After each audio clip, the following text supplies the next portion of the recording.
যখন কোনো জায়গায় ম্যাগমাটিক এপিসোড হয়, তা ম্যাগমার মধ্যে তো আমি কালকেও বলেছি magma is essentially A silicate melt. সেই সিলিকেট মেল্টের মধ্যে 10 রকমের কম্পোনেন্ট থাকে, থাকলে 10 রকমের কম্পোনেন্ট থাকার সম্ভাবনা থাকে কম এবং বেশি। তোমাদের সকলের হাতে কর আছে, করটা গোনো এরম বলো, আমি কম্পোনেন্টগুলো বলছি। প্রথম হচ্ছে SiO2, Al2O3, FeO, Fe2O3, MgO, CaO, Na2O, K2O, H2O আর P2O5, 10টা। তাহলে আবার বলছি, SiO2, Al2O3, FeO, Fe2O3, MgO, CaO, Na2O, K2O, H2O আর P2O5। এই কম্পোনেন্টগুলো কি করে, এরা কম্বাইন করে। প্রত্যেকটা মিনারেল যখন ম্যাগমা থেকে ক্রিস্টালাইজ করে, এরা নিজেরা বিভিন্ন এতে কম্বাইন করে। একটা কম্বিনেশনের দুটো উদাহরণ দেব। একটা তোমরা সবাই শুনেছো গ্রানিট বলে পাথরের কথা, কালকে আমরা গ্রানিট দেখব। সেই গ্রানিটের মধ্যে একটা বড় জিনিস হচ্ছে পটাশ ফেল্ডস্পার। তার মধ্যে একটা হচ্ছে পটাশ ফেল্ডস্পার, যেখানে পটাশিয়াম রিচ। তার এমনি ফর্মুলা হচ্ছে KAlSi3O8, KAlSi3O8 মানে পটাশিয়াম অ্যালুমিনিয়াম সিলিকেট। তাহলে ম্যাগমা ক্রিস্টালাইজ করছে, তাহলে কি করে এই পটাশ ফেল্ডস্পারটা ক্রিস্টালাইজ করবে? একে ভাঙা হলো, ভেঙে দেখা গেল যে একটা পটাশ ফেল্ডস্পার তৈরি হতে গেলে কিভাবে হয়, 1K2, 1Al2O3, 6SiO2। দেখি তামান্না এর উত্তর দাও তো। 1K2O, 1Al2O3, 6SiO2, এটা এটা শুনে তোমার কি মনে হচ্ছে? এই যে তৈরি হওয়া শুনে তোমার কোনো কিছুর সাথে বসে কোনো কিছুর সাথে রিলেট করতে পারছো? আমি যে বললাম 1K2O, 1Al2O3, 6Si, তোমার প্রাত্যহিক জীবনের কোনো কিছুর সাথে এটা রিলেট?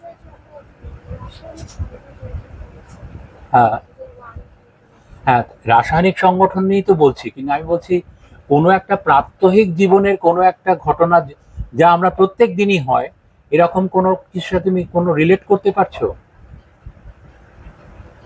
কেউ কি পারছো?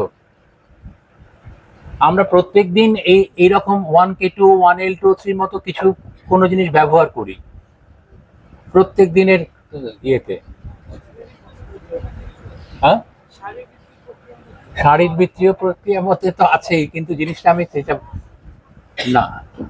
আমাদের প্রত্যেক দিনের একটা রান্না হয়তো বাড়িতে, প্রত্যেকটা রান্না একটা পরিমাণ দেওয়া হয়। ধরো কিছুটা নুন দিলে, কিছুটা ঝাল দিলে। যখন রান্নাটা ঝাল ঝাল ভিত্তিক রান্না হচ্ছে, সেখানে ধরো 6 চামচ লঙ্কার গুঁড়ো দিলে। কিন্তু সেটাই যদি চিনি ভিত্তিক, মিষ্টি ভিত্তিক হয়, তখন ওইটাই 6 চামচ চিনি হয়ে যাবে। তাহলে প্রত্যেক সময় এই যে কম্পোনেন্টাল, ধরো আমাদের যতগুলো মশলা আছে, মেজর মশলা, ধরো নুন, চিনি আর লবণ, সরি, আর অন্য কিছু, জিরে গুঁড়ো কিংবা যাই হোক। দেখবে রান্নার বই তুমি ইউটিউবে শোনো আর যাই করো, দেখবে প্রথমে দিন, নাড়িয়ে নিন, এটা দিন, ইত্যাদি দিয়ে দিয়ে জিনিসটা ভালো 1 টিস্পুন ফুল। তাহলে এইটা হচ্ছে, কারণ প্রকৃতিতেও তো রান্না হচ্ছে। ম্যাগমা ক্রিস্টালাইজ করা মানে কি, প্রকৃতির রান্নাঘরে ম্যাগমা ফুটছে। ফুটন্ত একটা জিনিস, সেটার মধ্যে নানা রকম কম্পোনেন্ট তৈরি হচ্ছে। ধরো তুমি যখন ন্যাচারাল সায়েন্স পড়ছো, ন্যাচারাল সায়েন্স পড়ার জন্য যেটা করতে হয়, নিজেকে তৈরি করতে হয়। মানে you are to get involve with nature. নেচারে যাবতীয় যা প্রসেসগুলো হয়, সেই প্রসেস সম্বন্ধে তোমাকে ধারণা তৈরি করতে হবে।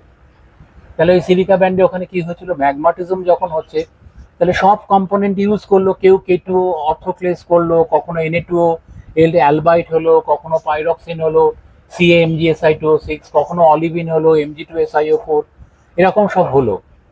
এত কিছু হওয়ার পরও যদি কোনো জায়গায় সিলিকা পড়ে থাকে, তখন সেই সিলিকাটা যে সারাউন্ডিং রিজিয়ান আছে, সেই রিজিয়ানে সে ট্রাভেল করে মানে কি, সে জাস্ট ফ্লো করে। কিন্তু সিলিকার, তোমরা বোধহয় শুনেছো বাংলা একটা টার্ম আছে সান্দ্রতা, যাকে আমরা বলি ভিসকসিটি। তাহলে আমরা যদি একটা কোনো টেবিলের ওপরে এমনি স্লোপ করে যদি একটা জায়গায় মধুর ঢালি, একটা জায়গায় এমনি জল ঢালি, জলটা স্রোত করে চলে যাবে, মধুটা অনেক সময় নেবে, মধুর ভিসকসিটি অনেক হাই। তাহলে যার ভিসকসিটি যত হাই সে তত কম মুভমেন্ট করবে। তা সিলিকা যখন পুরো সিলিকা এনরিচ হয় তার ভিসকসিটি ভীষণ কম, সে যে অনেক জায়গায় ট্রাভেল করতে পারবে তার কিন্তু মানে নেই। সে নির্দিষ্ট কিছু জায়গায় যদি উইক জোন ভালো পায় সেই জায়গায় এখানে সে ট্রাভেল করবে। এখানে সেই উইক জোনটা হচ্ছে সিংভূম শিয়ার জোন, যেখানে মিনারেলাইজিং ফ্লুইড গিয়েছিল কপার বিয়ারিং সলিউশন। আর আজকে যখন আমরা ফিরছিলাম, আমার সঙ্গে কে ছিল গাড়িতে? হ্যাঁ, তোমাকে, হ্যাঁ তুমি তখন একটু সুস্থ, তোমাকে আমি দেখালাম না কপারের মাইন্সের যে এটা, ওকে আমি দেখাচ্ছিলাম যে কপারের যেখানে আলটিমেটলি কপার ওর থেকে যখন বার করা হয় সেই প্রসেসটাকে বলা হয় স্মেল্টিং। শুধু কপার ওর না, যে কোনো ওর থেকে যখন আমি মেটেরিয়ালটা বার করছি তাকে বলা হয় স্মেল্টিং।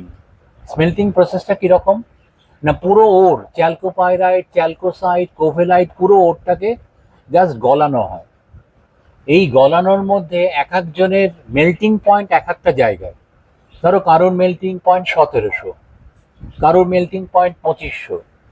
তাহলে যখন আমি টেম্পারেচারটা রাইজ করছি, যেই 1700 পৌঁছলো তখন সেই ফ্র্যাকশনটা গলে বেরিয়ে আসবে, তখন ওই স্মেল্টিং শপে সেটাকে ছাঁকনি দিয়ে বেরিয়ে আসবে, সেই পার্টটাকে সেপারেট করবে, আবার পরের টেম্পারেচারটা হলো। তাহলে এটা হচ্ছে তৈরি হওয়া জিনিস থেকে। আর ম্যাগমার ক্ষেত্রে ব্যাপারটা ঠিক উল্টো, মানে যে 2500 টেম্পারেচারে যখন ম্যাগমা এসছে তখন 2500 যার টেম্পারেচার ক্রিস্টালাইজিং পয়েন্ট সে ক্রিস্টালাইজ করে যাবে, অন্যগুলো থেকে যাবে 2400 2200 এরম করতে করতে এই টেম্পারেচারটা 660 অব্দি নেমে আসে। 660 টেম্পারেচারে এলে সিলিকা এবং ফেল্ডস্পার তারা একসাথে ক্রিস্টালাইজ করে। কিন্তু 660-এ পৌঁছে গেছে, সিলিকা দেখলো ফেল্ডস্পারের কম্পোনেন্ট নেই, কিংবা ফেল্ডস্পারেরও ক্রিস্টালাইজ করালো, তারপরেও যদি থেকে যায় তখন ওই সিলিকাটা একা ক্রিস্টালাইজ করবে, যার জন্যই ওইখানে মোটা ভেইন হিসেবে দেখা গেছে। এবং সেটা ছিল মিল্কি কোয়ার্ড, মানে মিল্ক কোয়ার্ডস বলা হয়, মিল্কি হোয়াইট বলা হয়, এই কোয়ার্ডসটা আমরা দেখতে পেয়েছি। সেইটাই আবার আমরা শিয়ার জন্য যখন গিয়ে লাস্ট পাহাড়টা দেখলাম, ওখানে তোমাদের স্যারেরা ওপরে গিয়েছিলেন, সিলিকা ব্যান্ড আমরা নিচ থেকে দেখেছি, ওরা নিজেরা সামনে চাক্ষুষ দেখেছে। তাহলে এরকম সিলিকা ব্যান্ডটা থাকবে, তাহলে সিলিসিফিকেশন হচ্ছে এরকম একটা এভিডেন্স। আর দুটো জিনিস আমাদের নেচারে আজকে লেখার আগে আর দুটো জিনিস বলতে চাই। এটা গেল ম্যাগমাটিজম যখন বললাম, এবার হচ্ছে ভলক্যানিজম। ম্যাগমাটিজমটা হয় মাটির নিচে অনেক গভীরে, এই ম্যাগমাটা ক্রিস্টালাইজ করতে করতে আস্তে আস্তে ওপরে ওঠে, এই ওপরে ওঠাকে বলা হয় এমপ্লেসমেন্ট। আর ভলকানিজমে কি হয়, নানা রকম, তোমরা 6 রকমের ভলকানিক ইরাপশন শুনেছো, ভেসুভিয়ান শুনেছো, হাওয়াইয়ান শুনেছো, এরকম প্লিনিয়ান শুনেছো, পিলিয়ান শুনেছো। এক একটা ভলকানিক ইরাপশন এক এক রকমের। কেন এক এক রকমের? তার আবার 3টে ক্রাইটেরিয়া আছে। একটা ক্রাইটেরিয়া হচ্ছে কতদিন বাদে বাদে হচ্ছে। হাওয়াইয়ান ইরাপশন হচ্ছে ফ্রিকোয়েন্সি অফ ইরাপশনে সবচেয়ে তাড়াতাড়ি হয়, মানে আজকে হয়েছে কালকেও হতে পারে। আর স্ট্রম্বোলিয়ান ইরাপশন আজকে হয়েছে, তারপরে 250 বছর মিনিমাম ওয়েট করতে হবে পরেরটায় জন্য। তাহলে যে 250 বছর বাদে আসছে সে একবারে যত মেটেরিয়াল নিয়ে আসবে, আর যে হাওয়াইয়ান রোজই করছে সে তো অত মেটেরিয়াল নিয়ে আসতে পারবে না। তাহলে দু জায়গার মেটেরিয়ালের নেচারটা আলাদা হবে। তাহলে frequency of eruption, total bulk of the material, আর সেই মেটেরিয়ালের মধ্যে কতটা সলিড, কতটা লিকুইড আর কতটা গ্যাস। যখন বেসল্টিক লাভা ইরাপ্টেড হয়েছে, ভারতবর্ষের ডেকান ট্র্যাপের কথা তোমরা সবাই জানো, জানো তো? তাহলে ডেকান ট্র্যাপের টিপিক্যাল ল্যান্ডফর্ম আছে, স্টেপ লাইক ল্যান্ডফর্ম। তোমরা বইতে পড়বে, যদি কখনো জিওলজি অফ ইন্ডিয়ার টিপিক্যাল ভালো বই পড়ো, MS কৃষ্ণন কিংবা ইয়েতে, দেখবে সেখানে বলা হয়েছে 29 বার লাভা ফ্লো হয়েছে, এবং একটা করে লাভা গ্যাপ, আবার লাভা, আবার লাভা গ্যাপে হয়েছে। এই 29 বার লাভা মুম্বাই ইউনিভার্সিটির একজন প্রফেসর তার প্রথম জীবনে, ইনি এটার উপরে গবেষণা, পরে অনেক গবেষণা উনি করেছিলেন, প্রথম গবেষণা হয়েছিল যে 29 বার যে লাভা ফ্লো হলো সবাই বেসল্ট, এদের মধ্যে কি কোনো তফাৎ নেই? উনি উত্তর খুঁজে পেয়েছিলেন, দেখেছিলেন হ্যাঁ তফাৎ আছে।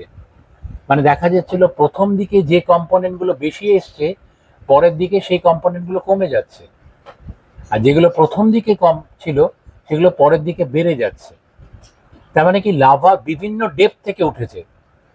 তাহলে আমরা জানি interior of the earth is chemically layered, তাহলে এক একটা লেয়ারের মেটেরিয়ালের মধ্যে কম্পোজিশনাল ডিফারেন্স আছে। যদিও তারা ম্যান্টেল থেকেই এসছে, ম্যান্টেলের মধ্যেও আবার তফাৎ রয়েছে। তাহলে আমি যেটা বোঝাতে চাইছি, প্রকৃতিকে বুঝতে গেলে প্রকৃতির যদি কেমিস্ট্রিটা না বোঝো, তাহলে প্রকৃতিকে বোঝার এটা মানে হবেই না বলতে গেলে। আর আজকে লেখার লাস্ট যেটা জিনিস, যেটা প্রকৃতির সবচাইতে গুরুত্বপূর্ণ অংশ, যেটাকে আমরা বলি মানে প্রেজেন্ট ইজ দ্য কি টু দ্য পাস্ট, মানে প্রিন্সিপাল অফ ইউনিফর্মিটেরিয়ানিজম। এটা চার্লস লাইল বলে একজন বিজ্ঞানী, তিনি প্রথম বলেছিলেন, কিন্তু লাইলের কথা অত লোকে বোঝেনি।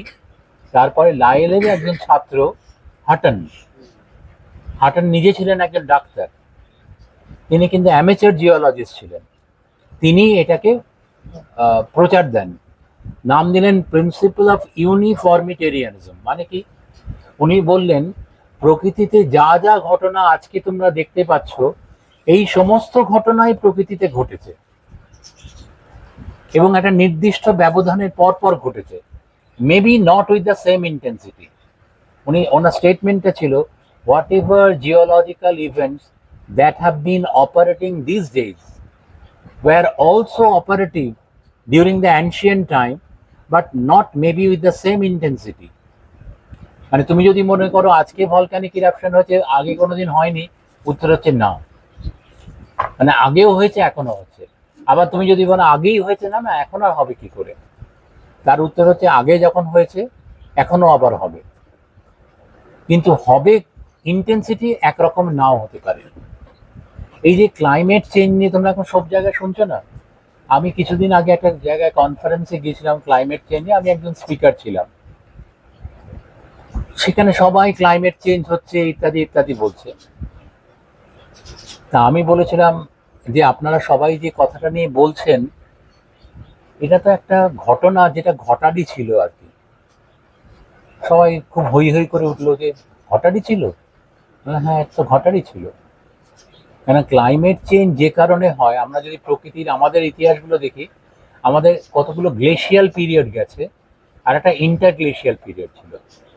গ্লেশিয়াল পিরিয়ডে গ্লেশিয়ার সব মেল্ট করেছে, গোটা পৃথিবী ঢেকে গিয়েছিল, তারপরে আবার ইন্টারগ্লেশিয়াল পিরিয়ডে আবার হলো।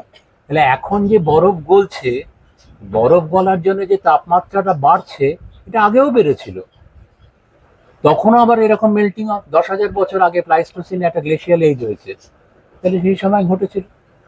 তাহলে এটা তো ইউনিফর্মিটেরিয়ানিজমের কথা বলা হচ্ছে, যে আগে যা ঘটেছে এখনো তা ঘটবে, but maybe not with the same intensity. তখন সবাই বলছে যে হ্যাঁ এটা তো প্রণিধানযোগ্য কথা।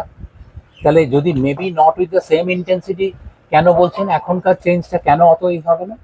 আলাদা এখন দুটো কারণে হবে না। একটা হচ্ছে we have become more alert, এটা কি করে ঠেকানো যায় সেই সম্বন্ধে আমরা ধারণা নিচ্ছি। ধরো এই যে আমরা গ্রিন এনার্জিতে ট্রানজিশন হচ্ছে, কার্বনটা যাতে কম এমিশন হয়, গ্রিন হাউস গ্যাস, সেটা নিচ্ছি, তাহলে এটার থেকে কিছুটা কমিয়ে আনা যেতে পারে। আর একটা হচ্ছে বাস্তবিকভাবে আমাদের একটা লেভেল অফ ইয়েতে একটা রেগুলার মনিটরিং সিস্টেম চালু হয়েছে। তুমি কতটা ফসিল ফুয়েল ব্যবহার করতে পারবে, কতটা পারবে না, এটা নিয়ে নানা রকম নিয়ম কানুন হচ্ছে। কালকে তোমাদের স্যার একটা আমাকে প্রশ্ন করেছিলেন, রিসোর্স দিয়ে ভারতবর্ষের বর্তমান পজিশনটা কি। তখন আমি বলছি গোটা পৃথিবী তো ভৌগোলিকভাবে রিসোর্সের ডিস্ট্রিবিউশনটা আনইভেন, মানে আমার সব কিছু থাকবে না, সব সময় জানবে আমাদের কারোর সব কিছু থাকবে না।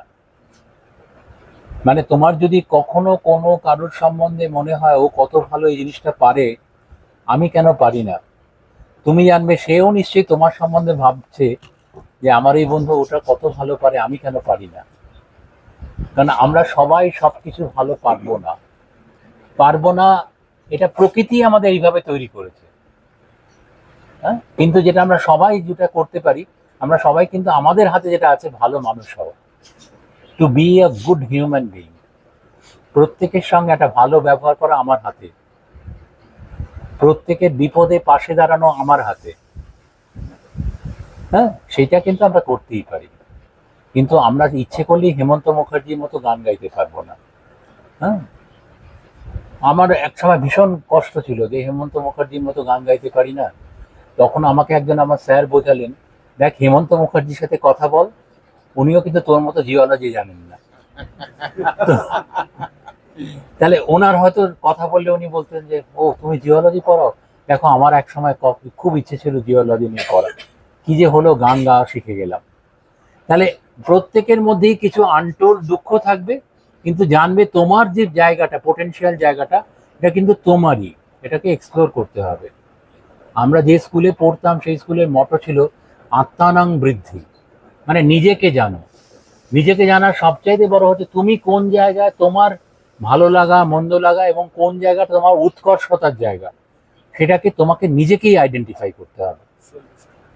আমরা অনেক টিচাররা অনেক সময় আইডেন্টিফাই করে দিই যে তুমি এটাতে ভালো, এটাতে ভালো, কিন্তু আবার এটাতে খারাপ সেটাও বলি আর। কিন্তু আমরা সব সময় বলি নিজে যদি এটা বুঝতে পারি তাহলে তাহলে আমাদের লেখার প্রথমটা সিরিসিফিকেশন হয়ে গেছে। এবারে যেখানে প্রচুর কাঁচটা ছিল, ওখানে গার্নেটটা যেখানে ছিল, সেটা সম্বন্ধে একটু বলি, মুখে একটু বলে দিই। আমি আজকে ইনফ্যাক্ট গার্নেটটা আমার আগে দেখার এতে গার্নেটটা খুব খুঁজছিলাম আর কি, কেননা বলছিলাম ওই যে index mineral, chlorite, biotite, garnet, staurolite, kyanite, sillimanite. তাহলে আমরা ওই ফেরিঘাট পয়েন্টে স্টরোলাইট দেখে নিয়েছি, বায়োটাইট ছিল, ক্লোরাইড দেখিনি, ক্লোরাইডটা কালকে দেখব, ক্লোরাইটের সাথে ট্রিমোলাইট কি কোনো অ্যামফিবল দেখব, বায়োটাইট মাস্কোভাইটটা দেখেছি, স্টরোলাইট দেখেছি, তাহলে গার্নেটটা দেখিনি। তাহলে কোন দিক থেকে মেটামরফিজমটা বাড়ছে সেটা আমরা খুঁজবার চেষ্টা করছিলাম। আমরা যখন ওখানে পৌঁছলাম পরফাইরোব্লাস্টিক টেক্সচার দেখতে পেলাম। তাহলে এবারে এই লেখাটা লেখো, ইন দিস আউটক্রপ, লোকেশন তোমরা জেনে নেবে স্যারের কাছ থেকে, যেটা ছবিটা এঁকে দিয়েছি ছবিটা যেন থাকে আর কি, কারোর খাতা আমি এঁকে দিয়েছিলাম। হ্যাঁ ঠিক আছে, ওই তোমার তো ওই লেখার ছবির নিচেই তুমি লিখছো, বাকিদের ছবিটা শেয়ার করে দেবে। তা লেখো, in this particular outcrop the warping of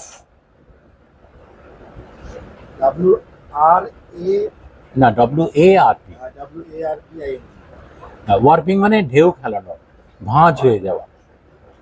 the warping of schistosity plane, এরকম একটা স্ল্যাশ দাও, দিয়ে লেখো ফোলিয়েশন প্লেন। ফোলিয়েশন প্লেন মানে পত্রায়ন তল, মানে ওই দেখাচ্ছিলাম যে মাস্কোভাইট খুব বেশি থাকলে, মাইকার মধ্যে যে ফ্লেক থাকে এটা বেশি থাকলে পাথরটাও পত্রায়িত হয়ে যায়। তাহলে সেটা ওয়ার্পিং হলো, warping of schistosity plane slash দিয়ে foliation plane has been noticed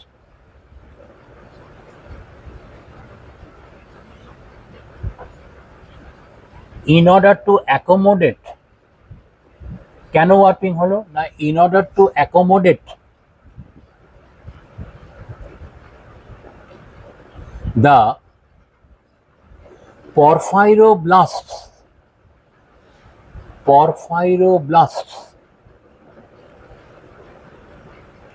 porphyroblasted উপরে একটা স্টার দাও, পরে তোর ডেফিনেশন হবে, the porphyroblasts of garnet crystals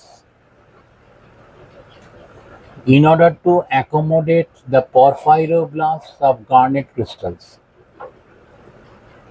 তাহলে আমি ওখানেও ফিল্ডেও বলেছিলাম যে আমার দুটো হাতের মাঝখানে যদি ছোট্ট গুলি রাখি বা মার্বেল, তাহলে আমার গুলিটা দেখতেই পাবো না, কিন্তু ওটাই যদি ডিউস বল হয়ে যায় ওটা আমার এটা ওয়ার্প হয়ে যাবে। তাহলে পরফাইরোব্লাস্ট হচ্ছে একটা গ্রোথ, যেখানে গার্নেট ক্রিস্টাল, সবাই এই গ্রোথটা করে না, মানে সকলেই গ্রো করে কিন্তু গার্নেটের মতো গ্রোথটা হয় না। তাহলে এই গ্রোথটা কিরকম হয়, মানে এটাকে বলা হয় স্নোবল গার্নেট। তোমরা দেখেছো বরফের যদি গোলা, কেউ যদি বেড়াতে যাও কখনো বরফ যেখানে পড়েছে, দেখবে বাচ্চারা যারা ট্রাভেল করে কিংবা ইয়েতে এই বরফের গোলা তৈরি করে, বরফ যখন মানে গোলাটা তৈরি হচ্ছে যখন ঘুরতে থাকে সে নিজেই আরো বরফ তার শরীরের সাথে নিয়ে নেয়। নিয়ে করতে করতে তুমি হয়তো এতটা বানিয়েছো, দেখবে তুমি যতটা গড়িয়ে দিলে ওইটুকু সময়ের মধ্যেই সে আরো কিছুটা বরফ তার গায়ে জড়িয়ে নিয়েছে। এটাকে বলা হয় স্নোবল গার্নেট। তাহলে এই যে পরফাইরোব্লাস্ট, এটাকেও আমরা নাম দিয়েছি স্নোবল গার্নেট। মানে এটা গ্রো করে পাশের থেকে মেটেরিয়াল গুলো নিয়ে তার শরীরের পাশে সেটাকে নিউক্লিয়েট করতে থাকে, করতে করতে সে বড় হয়। যেমন আমাদের যখন বৃদ্ধি হয়, তখন একটা ছোট বাচ্চা যখন শিশু জন্মায়, তার বিভিন্ন স্টেজ আমরা দেখি। প্রথম 1 বছরের মধ্যে সে অনেক কিছু করতে শিখে যায়। হ্যাঁ, তার শরীরে কিছু হয় আর কি, মানে আস্তে আস্তে সে হামাগুড়ি দেয়, কখনো সে দাঁড়িয়ে ওঠে, করতে করতে এক সময় তার বডির গ্রোথটা হতে থাকে। এবং আমরা মেডিকেল সায়েন্সে বলা হয় এই গ্রোথের একটা প্যাটার্ন আছে। প্যাটার্নটা সম্বন্ধে মনে রেখো, আমি প্যাটার্ন সম্বন্ধে একটা কথা পরে বলবো আর কি। গ্রোথের প্যাটার্নটা কি, আমরা ক্রমশ বাড়তে থাকি, সেই কমপ্ল্যান খাই বা না খাই, আমরা বাড়তে থাকি আর কি। এখন এই বাড়তে থাকার সাথে সাথে আমাদের অন্য অনেক কিছু বৃদ্ধি পায়, আমাদের বুদ্ধি বৃদ্ধি পায়, বিকশিত হয়, আমরা পড়াশোনা শিখি, আমাদের সোশিয়ালাইজেশন হয়, ইত্যাদি ইত্যাদি হয়, করে আলটিমেটলি উই বিকাম অ্যাডাল্ট। যে মুহূর্তে উই বিকাম অ্যাডাল্ট, আমাদের মধ্যে 3টে জিনিস ডেভেলপ করে। একটা হচ্ছে we have capability to take the decision, নিজের সিদ্ধান্ত নিজে নেবার ক্ষমতা তৈরি হয় আমাদের। আর একটা কি হয়, যদি কোনো ডেমোক্রেটিক কান্ট্রিতে থাকো, তোমার একটা ভোট দেবার অধিকার হয়, যে তুমি কার দ্বারা চালিত হবে, কোন গভর্নমেন্ট, সেটা তুমি ঠিক করতে পারো। মানে পাওয়ার টু ভোট। এই যে ভোট আসছে, তোমাদের মধ্যে হয়তো অনেকেই প্রথমবার ভোট দেবে, সুতরাং এই ভোটটা দেওয়ার যে ক্ষমতা তোমাকে দেয়া হচ্ছে, সেটা যাতে তুমি এক্সারসাইজ করতে পারো। আমি ইলেকশন কমিশনার নই, আমি সাধারণভাবে বলছি, as because you have become adult, তোমাদের প্রথম হয়তো সুযোগ আসছে ভোট দেওয়ার, এই সুযোগটা থেকে নিজেকে বঞ্চিত করো না।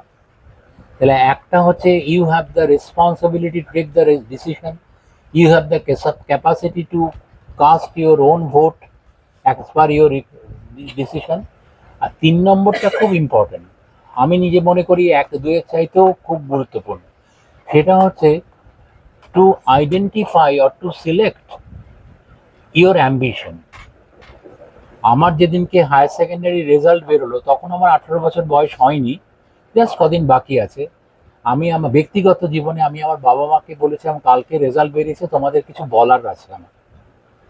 তা আমার বাবা মা ভেবেছিলাম আমি বোধহয় কিছু চাইবো। হ্যাঁ, আমি ওদের কাছে চেয়েছিলাম, আমি বললাম আজ থেকে আমার যে কোনো বিষয়ের সিদ্ধান্ত আমি নেব, যদি ভালো হয় আমি আমার নিজের পিঠ চাপড়ে দেবো, কোনো অসুবিধে নেই, যদি ভুল হয় তাহলে আমি নিজেকেই ব্লেম করব, তোমাদেরকে বলবো না।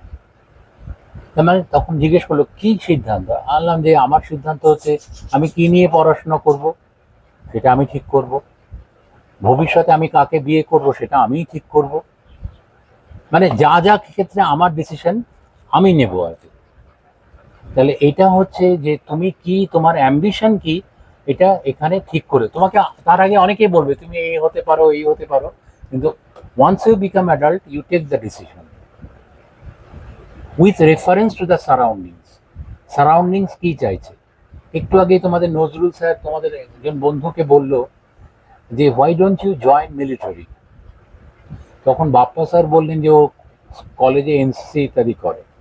তার মানে ও কেন মিলিটারি কথা বললো, কারণ ও দেখেছে ওর ফিজিকটা মিলিটারি যেরকম হয় সেই ফিজিকটাও অলরেডি অ্যাটেন্ড করে ফেলেছে।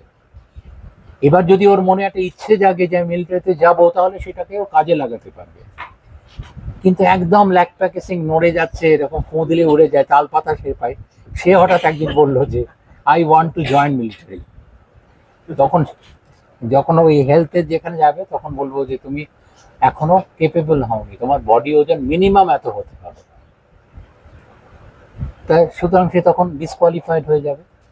তাই এই ব্যাপারগুলো তোমাদের মাথায় রাখতে হবে। তাহলে ওই গার্নেটে তাহলে পরফাইরোব্লাস্ট, তাহলে in this particular outcrop, the outcrop comma the warping of cystosity slash foliation plane e বাদ গেছে has been noticed in order to accommodate the porphyroblasts S হবে of garnet crystals। এই যে আমি তোমাদের স্যারের খাতাটা দেখছি, এই ধরো পরফাইরোব্লাস্ট এস, ক্রিস্টালস এস, স্যার লেখেননি। এই যে স্যার লেখেননি, এটা কিন্তু স্যারের কোনো দোষ নয়, এটা হচ্ছে আমার একটা অসুখ আছে, একদম ছোঁয়াচে অসুখ নয়। এই অসুখটার নাম হচ্ছে স্পুনারিজম।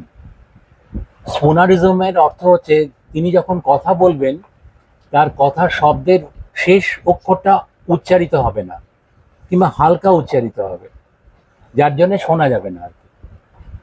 যেমন এটা আমার সেলুনে হতো, ধরো আমি গিয়ে যখন সেলুনে চুল কাটতে গেছি, আমি গিয়ে বলেছি ছোট করে চুল কাটবেন না, সেই নাটা শোনেনি, ছোট করে চুল কেটে দিয়েছে। এবার শেষে আয়না দেখাচ্ছে ঠিক হয়েছে, আমার মোটেই ঠিক হয়নি। আমি বলেছিলাম ছোট করে চুল কাটবেন না, বলে কোথায়, আপনি তো বললেন ছোট করে চুল কাটবেন। ওই স্পুনারিজম। সেই জন্য এখন আমি যখন চুল কাটতে যাই তখন আমি তাকে জিজ্ঞেস করি আমি যা বলেছি আপনি কি শুনলেন বলুন তো। সে বলে হ্যাঁ, আপনি ছোট করে চুল কাটতে বারণ করেছেন। আমি ঠিক, মানে এমনিতে এখন আর চুল কমে গেছে, তারপরেও যদি আবার ছোট করে কেটে দেয় তাহলে তো আর কিছুই থাকবে না, বুঝলাম, ওটা বলে দিতাম। তাহলে আমার কথা শোনার সময় শেষ অক্ষরটা খুব খেয়াল করবে। আমি এস কিংবা ডি এইগুলো যখন আইডেন্টিফাইড, ডিটা শোনা গেল না, ক্রিস্টালস এস শোনা গেল না, পরফাইরোব্লাস্ট এস শোনা, ধরো এত কাছে বসে আছে তাও শুনতে পাইনি, তোমরা তো শুনতে পাওনি ডেফিনিট। হ্যাঁ, তাহলে এটা কিন্তু স্যারকে আমি সংশোধন করে দিয়েছি, তোমরা করে দাও। মানে এই স্পুনারিজমের কোনো আমার সংস্পর্শে তোমরা 3-4 দিন থাকছো, এই রোগ তোমাদের ছোঁবে না, মানে একদম নিশ্চিন্তে থাকতে পারো। এমন একটা রোগ যেটা খুব কম লোকেরই থাকে আর কি, কিন্তু যাদের থাকে তারা সারা জীবন এটা নিয়ে বয়ে বেড়ায়। অ্যালার্ট করে আমি সবাইকে বলে দিই এটা, তোমাদেরকেও আজকে বললাম আমি এরকম suffering, I have been suffering from this particular. এটা দেখে নিও বাড়িতে গিয়ে গুগল সার্চ করে স্পুনারিজম, SPOONERISM, স্পুনারিজম, এটা একটা। তাহলে তাহলে বললাম in order to accommodate the porphyroblast of garnet crystals. তাহলে আমি একটু জানতে চাইছি, কাকে জানবো, অ্যাকোমোডেট শব্দটা কেন ব্যবহার করলাম? এই জলের বোতলটা দাও। অ্যাকোমোডেট শব্দটা কেন ব্যবহার করলাম?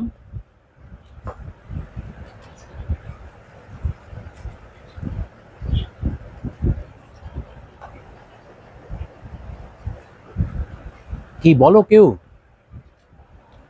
Why did I use this word accommodate? এটা কিন্তু টেকনিক্যাল ইংলিশ, মানে তোমাকে কিন্তু সঠিক ইংরেজিটা ঠিক সঠিক শব্দ ব্যবহার করতে হবে। কেন অ্যাকোমোডেট করা বলা হলো? আচ্ছা, তোমরা তো এই কেডি প্যালেসে এলে, তোমাদের সব রুমের অ্যালটমেন্ট হলো, তাহলে you are being accommodated in some rooms. তাহলে এই অ্যাকোমোডেশনে তোমরা এক একটা ঘরে তোমরা ছাত্রছাত্রীরা, আমার যেহেতু আমার কাছে ইনফরমেশন 3 জন করে আছো, তাহলে এই 3 জন করে যখন তোমরা আছো, যদি 3 জন করে না থাকতে আর যদি 4 জন করে থাকতে, তাহলে থাকার ধরনটা কি একই রকম হতো? উত্তর হচ্ছে না। আমরা অনেক সময় কোনো বড় জায়গায় গিয়ে যখন থাকি, আমরা প্রথমেই বলি বাহ খুব বড় জায়গা, বেশ হাত পা ছড়িয়ে থাকা যাবে। তার মানে কি হাতটা কেটে একটা জায়গায় একটা ঘরে রাখলাম, পাটা আর একটা জায়গায়, তা তো করি না। হাত পা ছড়িয়ে থাকা মানে হচ্ছে কি আমরা খুব রিল্যাক্স মোডে থাকতে পারবো, স্পেস কম হলে। যেমন এখানে স্পেস, এতটা স্পেস, আমরা হাত পা ছড়িয়ে থাকতে পারবো। মানে সকালবেলা আমরা ওই বিছানা থেকে উঠছি, সবই হাত পা সবই ঠিকঠাক আছে, এমন নয় যে ওই শাল গাছের তলায় পাটা রেখে এসছি, ওখানে গিয়ে তা তো করছি না, গেল ও আবার এলো। তার মানে হচ্ছে কি অ্যাকোমোডেট। তাহলে তুমি বলো আয়ুষ, তোমার স্মৃতির ভান্ডার থেকে বলো, তাহলে অ্যাকোমোডেট কেন বললাম?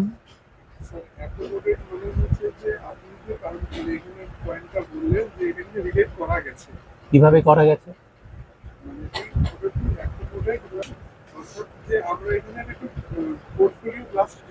পরফাইরোব্লাস্ট, হ্যাঁ, মানে তাকে, সে যেহেতু বড় হচ্ছে, তাকে বড় হওয়ার জন্য আমি নিজেকে জায়গাটা ওয়ার্ক করে দিচ্ছি। সে যদি বড় না হতো আমাকে ওয়ার্ক করার দরকার পড়তো না। তাহলে আমি বড় করছি, ওয়ার্ক হচ্ছে, কেননা আমাকে অ্যাকোমোডেট করতে হচ্ছে গার্নেট ক্রিস্টালটাকে, যে গার্নেট ক্রিস্টালটা বড় হচ্ছে। তাহলে দেখবে তোমাদের ছোটবেলা, আমার মনে আছে কিনা জানি না, যদি মনে না থাকে কোনো নার্সিংহোম হসপিটালে যাবে, গিয়ে দেখবে বাচ্চা যে মায়ের শিশুকে জন্ম দিলে তার পাশে ছোট খাট দেওয়া, যেখানে বাচ্চাকে রাখা হয়। তারপরে পরে কি সেই খাটটা এসে থাকে? গ্র্যাজুয়ালি তার সাইজটা বড়। তাহলে ইন অর্ডার টু অ্যাকোমোডেট তার খাটের সাইজটা বড় করতে হয়। তাহলে এই যে বড় হওয়া, গ্রোথ হচ্ছে, তাই পরফাইরোব্লাস্টটা অ্যাকোমোডেট করা হলো। তাহলে আমি স্টার্ট দিয়েছিলাম, তাহলে পরফাইরোব্লাস্ট আসলে কি এটা লিখতে হবে, হোয়াট ইজ এ পরফাইরোব্লাস্ট। তাহলে এটাকে একটা কুইজের প্রশ্ন থাকতে পারে, হোয়াট ইজ এ পরফাইরোব্লাস্ট। তাহলে পরফাইরোব্লাস্ট কি সেটা লেখো। The term porphyroblast, the term porphyroblast is used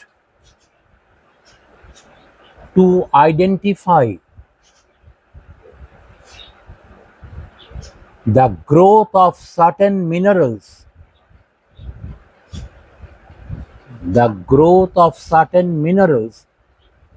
like garnet,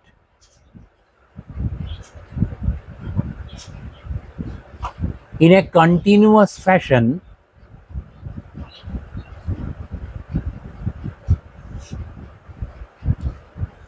essentially known as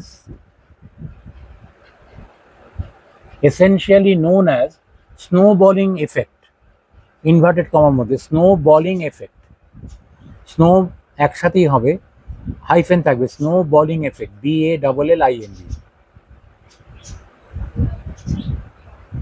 হয়ে গেল পরফাইরোব্লাস্ট। তাহলে এবার এই যে পরিবেশ নিয়ে একটুখানি কথা বলা যাক।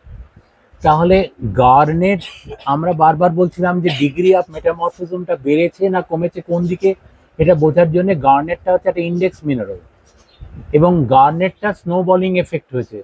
তাহলে দুটো জিনিস এর থেকে বোঝা যাচ্ছে। তাহলে গার্নেট তৈরি হওয়ার জন্য যে শর্ত, সেটা প্রকৃতিতে ওই জায়গাটাতে ছিল, এবং স্নোবলিং এফেক্ট হতে পারে। রেখে এটা আমি তোমাদের স্যারকেই জিজ্ঞেস করছি, তন্ময় তোমাকে স্টুডেন্ট হিসেবে জিজ্ঞেস করছি, তো এর থেকে তোমার অবজারভেশনটা কি হতে পারে পরিবেশ, ওই সময়কার নেচারের কন্ডিশনটা সম্বন্ধে? ওই যে গার্নেটটা যখন তৈরি হচ্ছিল, হ্যাঁ, তাহলে স্নোবলিং হচ্ছে, তার মানেটা কি? মানে তুমি তোমার ধারণাটা বলো, এটা কোশ্চেন হিসেবে নিও না, আমি তোমার ধারণাটা শেয়ার করতে বলছি। আমার একটা ধারণা আছে, আমি তোমার সাথে শেয়ার করতে চাইছি, কি মনে হয়? ওর সাথে স্নোবলিং মানে আরো অ্যাড হচ্ছে, তার মানেটা কি? তার মানেটা হচ্ছে শর্তটা অনেক দিন ধরে চলছিল। মানে যদি ওটা ছোট গার্নেট হতো, তাহলে যে শর্তে গার্নেটটা তৈরি হয়েছে সেটা তৈরি হয়ে গেল। তাহলে যখন তুমি সেই শর্তটাকেই নিচ্ছ, সেটাই বাড়ছে, তাহলে আমরা অনেক সময় দেখবে যখন খেতে বসি, যদি কেউ সার্ভ করে, ধরো তোমাকে 1 চামচ ভাত দিল, সে 2 চামচ ভাত দিল, এবার সে ওয়েট করছে, তুমি বললেন আরেকটু দিন, আরেকটু যেই দিলেন তখন তুমি তাকে না করছো। আবার আমি যখন খেতে বসছি, আমার পাশে যদি নজরুল স্যার বসেন, তাহলে আমার নেওয়ার পরে আবার বলে স্যারকে আরেকটু দিন, মানে ও আমার খেয়াল রাখছে। ও মনে করছে স্যার যদি আরেকটু ভাত আরেকটু ডাল না নেন, তাহলে স্যারের এনার্জি ফল করবে। হ্যাঁ, সুতরাং আমার মনিটর হচ্ছেন আমার স্যার, আমার ছাত্র, তোমাদের স্যার। তার মানেটা কি? স্নোবলিং গার্নেট যখন হচ্ছে, যে শর্তে গার্নেটটা তৈরি হয়েছিল, প্রকৃতি সেই শর্তটা অনেক দিন ধরে চালিয়েছিল। তাহলে ফোলিয়েশন তো এমনি হয় না। তাহলে প্রথমে বলেছিলাম শেল থেকে সিস্ট হলো ফিলাইট হয়ে। কালকে যদি দেখানো যাবে কিনা জানি না, যদি কোনো জায়গায় ফিলাইট দেখাতে পারি তাহলে দেখাবো। শেল থেকে ফিলাইট হয়, তার থেকে আজকে দেখিয়েছিলাম কিছুটা কোয়ার্টজাইটের সাথে একটা ফিলাইটের অংশ ছিল আর কি, স্লেটি ফিলাইটের মতো। তাহলে শর্ত বদলে যাচ্ছে তো, শেল তো সেডিমেন্টারি, ফিলাইট মেটামরফিক থেকে সিস্ট হলো, সে আরেকটু শর্ত বদলালো। এবারে ক্লোরাইড, বায়োটাইট, গার্নেট, স্টরোলাইট যত বাড়ছে, প্রোগ্রেসিভ, এটাকে বলা হচ্ছে প্রোগ্রেসিভ মেটামরফিজম। তাহলে যেমন করে আবহাওয়া বাড়ে, তাহলে তাপমাত্রা বাড়ছে। তাহলে আইস এজের সময় যে তাপমাত্রায় বরফটা গলবে, অন্য আর একটা সময় প্রকৃতিতে শর্তে আর একটা জিনিস গঠিত হবে, এবং সেই শর্তটা যদি প্রলং করে, তাহলে স্নোবল গার্নেট হবে। তাহলে snowball garnet indicates the condition which was responsible for the formation of garnet continued for a longer length of time, and that is why it could grow larger crystal. Snowballing effect বাড়ছে বাড়ছে ইত্যাদিতে সময় নেই। অনেক সময়ের জন্য। তাহলে এটা আমরা যখন ফাইনাল রিপোর্টে লিখব, আমরা অ্যানশিয়েন্ট প্রাকৃতিক এনভায়রনমেন্ট কী ছিল এই অঞ্চলে সেটা সম্বন্ধে আমরা একটা ধারণা দেব, একটা ডিস্টিংক্ট ধারণা তৈরি করে দেবো আর কি, আমাদের লেখার মধ্যে পাবে। তাহলে এবারে ওইটার নিচে আর একটা কথা লিখতে হবে, this particular outcrop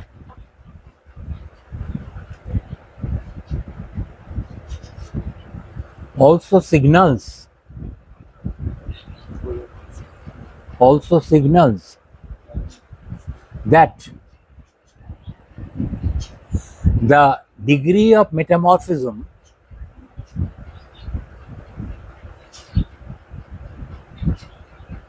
gradually moved towards east,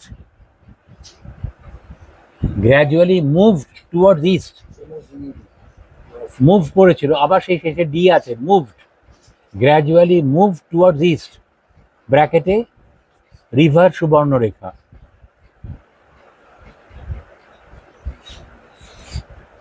কেননা সুবর্ণরেখা নদীর উপরে মাইকাসিসে আমরা স্টরোলাইট দেখেছি, আর এটাতে গার্নেট দেখেছি। তাহলে গার্নেট থেকে মুভ করে স্টরোলাইট অবধি পৌঁছেছে টুয়ার্ডস ইস্টের দিকে। মানে যেমন করে আমাদের সব কিছুরই একটা পথ থাকে, আমরা যখন কোনো একটা জায়গায় পৌঁছোই, যেমন তোমরা এই যে এলে, তাহলে তোমরা একটা ট্রেনে নর্থ বেঙ্গল থেকে আগে শিয়ালদা স্টেশনে এলে, 6:15টার সময় আমার কাছে হোয়াটসঅ্যাপ এলো তোমাদের স্যারের, স্যার আমরা শিয়ালদা স্টেশনে পৌঁছে গেছি। এবারে সেখান থেকে তোমরা হাওড়া এলে, তারপরে আবার একটা ট্রেনে তুমি, তাহলে এটা একটা ভারতবর্ষে এরকম ট্রেনের তোমার রুট আছে, রুট সিস্টেম আছে। তুমি যে কোনো জায়গা থেকে যে কোনো জায়গাতেই যেতে পারো, কিন্তু তোমাকে ঘুরে যেতে হবে। কোথাও তুমি সোজা যেতে পারো, কোথাও অনেক বেঁকে চড়ে যেতে হতে পারে। তাহলে এভরি টাইম যখনই কোনো জায়গায় যাব, তার একটা রুট থাকবে। এটাও কিন্তু একটা নেচারের দিক। আমি এই যে মাইগ্রেটরি বার্ডরা আসে, তারা কি করে আসে? তারা তো পথ খুঁজে আসে, সাইবেরিয়া থেকে আসছে। তাহলে সাইবেরিয়া থেকে আমরা তো প্লেনের টিকিট কেটে যাই, ওদের তো নিজেদের জানা আছে। তাহলে ওরা কি একটানা ওড়ে? উত্তর হচ্ছে না। তাহলে আমাদের অনেক সময় দেখবে অনেক লং ফ্লাইটে মাঝখানে লে অফ থাকে। একটা জায়গায় গেলে সেখানে 6 ঘন্টার একটা ব্রেক থাকলো, আর একটা এয়ারক্রাফট ধরে আরেকবার। সুতরাং দে কনসিডার যে কোন জায়গায় আমি ওই লে অফ পিরিয়ডটা নেব। আমি হয়তো আসছি সাইবেরিয়া থেকে, আসবো ভারতবর্ষে, তাহলে রুটটা ও তো গিয়ে সাইবেরিয়ার মানে রাশিয়ার মানে ওখান থেকে আসছে, সাইবেরিয়ার ঠান্ডা জায়গা থেকে। তারা ওই সময়টা একটা ওয়ার্মার ক্লাইমেট চাইছে, অত ঠান্ডাটা আবার ওদের দরকার নেই। শীতকালে সাইবেরিয়া মানে একটা সাংঘাতিক ব্যাপার, তাহলে ওটার থেকে ওয়ার্মার ক্লাইমেটে আসছে। তাহলে ওদের কাছে সেই ট্র্যাকিংটা আছে। তাহলে এই মাইগ্রেশনটা, তাহলে আমরা মাইগ্রেশন তো অন্য কারণেও হয়। পলিটিক্যাল মাইগ্রেশনের সম্বন্ধে তোমরা জানো, যখন দেশ ভাগ হয়েছিল বহু মানুষকে চলে আসতে হয়েছে, দ্যাট ওয়াজ পলিটিক্যাল মাইগ্রেশন। এবং আমাদের স্টেটের সাথে যেসব জায়গার সাথে বাউন্ডারি আছে, সেসব জায়গায় তাদেরকে চলে আসতে হয়েছিল বহু মানুষকে, নানা রকম কারণে। That is called political. এখন একটা টার্ম হয়েছে যেটা বলা হয় এনভায়রনমেন্টাল মাইগ্রেটর, ক্লাইমেট মাইগ্রেটর। মানে ক্লাইমেট চেঞ্জ করছে বলে তারা ওখানে থাকতে পারছে না, এত গরম পড়ে গেছে, তারা চলে যাচ্ছে, শিফট করছে। তাহলে প্রত্যেকবার আমি আমার শর্তর জন্য আমাকে শিফট করতে হচ্ছে। হ্যাঁ, যখন ব্রিটিশরা আমাদের এখানে শাসন করতেন, তখন ব্রিটিশরা এই যে সিমলা, দার্জিলিংয়ে সব দেখবে ব্রিটিশদের সব রয়েছে। ওরা গরমকালে সব চলে, কেউ ওদিক কাছাকাছি সিমলা, কাছাকাছি সব হিল স্টেশনে চলে, সেখান থেকে রাজকার্য পরিচালনা করতেন। মানে তারা কলকাতা কিংবা দিল্লি এইসব জায়গাগুলো গরম মনে হতো, তখন সিমলা চলে যেতেন, ঠান্ডার জায়গায় চলে যেতেন। আবার যে ঠান্ডার জায়গায় আছে সে হয়তো কিছুটা গরমের জায়গায়, বেশি ঠান্ডা পড়ছে, চলে এলো। তাহলে এটার সাথে এই কথাটা পরে আমাদের এই লাইনটা লেখা আছে that the degree of metamorphism gradually move towards east, তাহলে এটা সম্বন্ধে হয়ে গেল। এবারে পরে লাস্ট আউটক্রপ যেটা সে লোকেশন যাই হোক না, ওটাকে আমরা বলি নালা সেকশন।